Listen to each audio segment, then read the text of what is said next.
as a kind of a marker day in the journey that this club and you with this club have been on.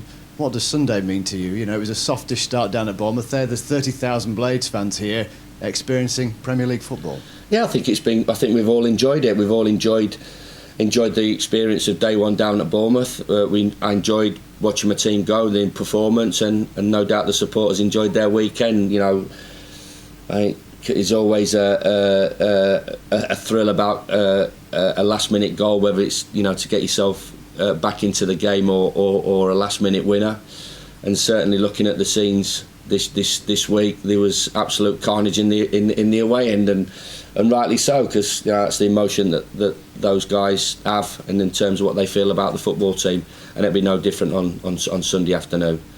You know, there's going to be a full house. You know, we sell out. I think general sale goes on today for the few remaining tickets that we have, and, you know, there's been a lot of work done at Bramall Lane over the last 2 or 3 months that's obviously had to bring it up to Premier League standards. A lot of people put a lot of work and time and effort into getting ready for this game. So I fully expect what our crowd will be like. You know, they'll be 100% backing. Noise, as I said, and what you expect from 30,000 Sheffield United supporters. But it's important, yet again, as we talked about after leading up to the weekend and after the weekend, that the result is the biggest thing. The performance and the result are the biggest things from our point of view. So, as staff and players, we have to take ourselves out of that emotion and take ourselves out of the, you know, not being in the Premier League for 12 years. Let everybody else enjoy that and make sure that we concentrate on the performance, making sure we get that right. We're in good nick. We're looking forward to it. The boys have got a real spring in the step. They certainly took an enormous amount of confidence out of the game on Saturday. But we start off and we've got to go again, and that's going to be the key. And we're going to have to play well to win.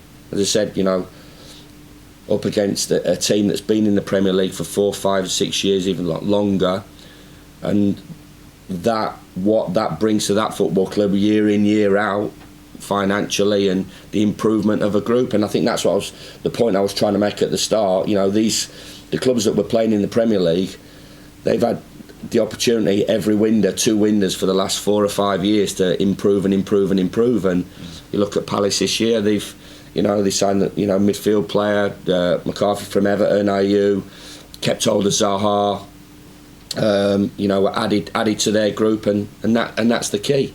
And we'd love to be in that position, but we're not. But we're up against, as I said, especially away from home, a formidable side with an unbelievable, experienced manager at the helm. A lot has been written and said in the last few weeks about tactical evolutions and overlapping centre-backs, and you mentioned with Tim a bit there about the sort of evolutionary nature of this team. To be highlighted in doing that, what does that mean to you as a manager and as a football coach? It's just the way we're playing. We're positive in our approach, and we want to ask questions of the opposition. We don't, as I said, we don't just want to sit on the crossbar and get ready to concede and be on the back foot all the game.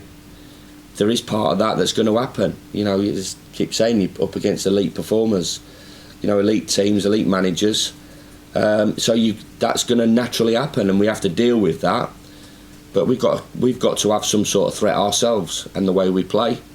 However people look at it, you know, we send people forward, we release people, we try and get people high up the pitch, try and create problems for the opposition, we try and drive their best players back. And we want to score goals, and we're not going to do that if we have to go from 110 yards every game. We have to try and get up the pitch and be positive in our approach. At the same time, maybe tweaking it in what we've done over the last year or two.